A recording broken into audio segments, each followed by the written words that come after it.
Доброе утро, зрители Stop Game! В эфире Инфакт.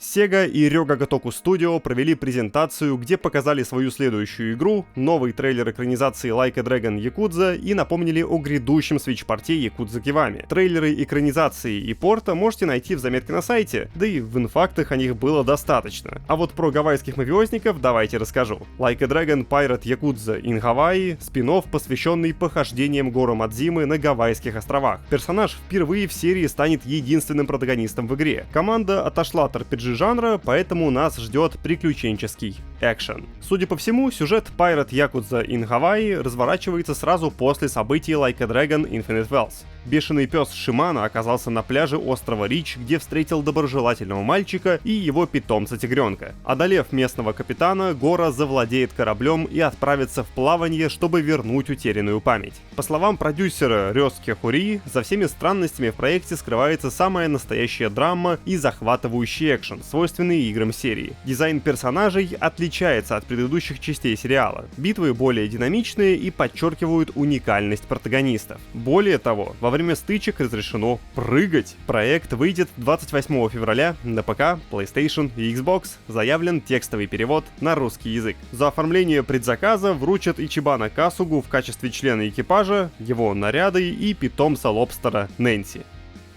Бывший редактор IGN Колин Мориарти в своем подкасте PlayStation Sacred Symbols поделился информацией о разработке многострадального геройского шутера Concord. Инсайдер пообщался с одним из разработчиков игры. Тот сообщил ему, что производство Concord обошлось в 300 миллионов фунтов стерлингов, что эквивалентно примерно 400 миллионов долларов. Sony вкладывала в игру деньги снова и снова, хотя команда не укладывалась в сроки, и многие задачи в конечном итоге отдали на аутсорс. О культуре токсичного позитива в студии говорят многие. Например, информацию подтвердил и журналист Kotaku. Его источник сообщил, что команда была слишком самоуверенна, особенно выходцы из Bungie. От негативных отзывов и сомнений других разработчиков они прятали голову в песок и продолжали упорно следовать своему курсу, уверенные в успехе. А вот насчет достоверности инфы о бюджете есть сомнения. Против того, что 400 миллионов долларов — это бюджет создания Concord, высказались Том Уоррен из The Verge и глава Game Industry Biz Кристофер Дринг. Инсайдер Том Хендерсон также призвал отнестись с долей скепсиса к этой информации, ведь она исходит лишь от одного источника. Новости о Concord по какой-то удивительной причине на этом не заканчиваются. Kotaku со ссылками на свои источники докладывает, что гейм-директор игры Райан Эллис ушел в отставку, а в Firewalk Studios сохраняется напряженная обстановка. Никто не знает, какое будущее уготовано коллективу, поэтому все ждут решения Sony. По словам коллег, Эллис верил в Concord и вложил всего себя в разработку, чтобы обеспечить успех шутера. Это в итоге обернулось для него серьезным стрессом. Один из собеседников издания назвал Райана хорошим человеком с большим сердцем. После релиза проекта была организована встреча с сотрудниками. Когда стало ясно, что состязательный шутер провалился, Эллис потерял способность говорить четко и по делу из-за захлестнувших его эмоций. Что касается состояния команды, то найти оптимиста в студии сейчас крайне сложно. Многие считают, что Concord уже не вернется, поэтому студию ждут два пути: переход в эшелон вспомогательных команд PlayStation или же массовые сокращения вплоть до полного закрытия. Поэтому некоторые уже подыскивают себе новую работу. Если верить источникам Kotaku, Firewalk является одной из самых дорогостоящих студий в PS Studios в пересчете по затратам на содержание одного сотрудника. Сама же Sony пока хранит молчание. В сообществе предположили, что Concord все же могут перезапустить, но уже на фри-то-плейной основе. Все-таки контент-план шутера был расписан на несколько сезонов вперед, да и про грядущий анимационный сериал Secret Level не стоит забывать. Concord должна стать его частью.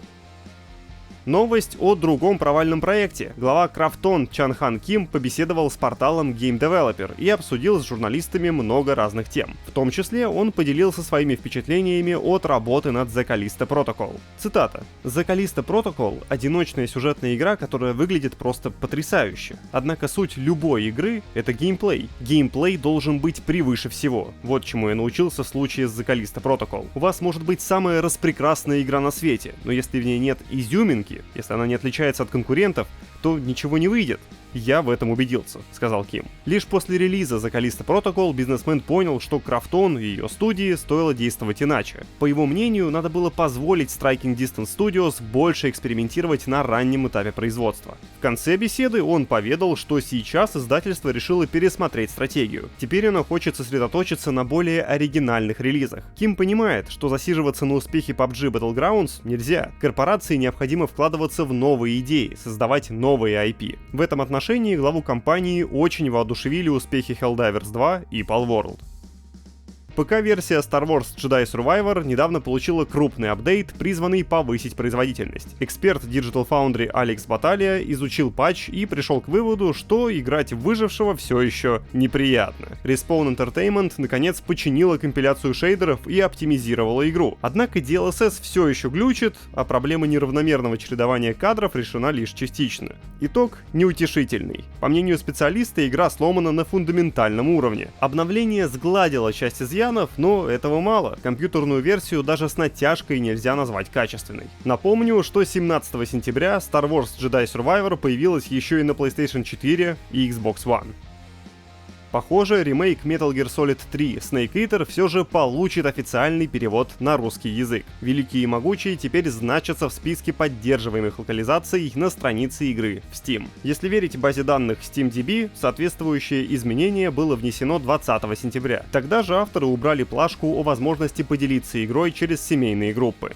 Новость про МГС, конечно, не длинная. Не то что список материалов на stopgame.ru, ведь он невероятно объемный и постоянно обрастает новыми текстами и видосами. Из свеженького Кирилл Волошин написал обзор Enotria The Last Song, а я запилил для вас ролик о зацензуренной Cyberpunk 2077. Обязательно это все изучите. Не забудьте про лайк и хорошего вам понедельника.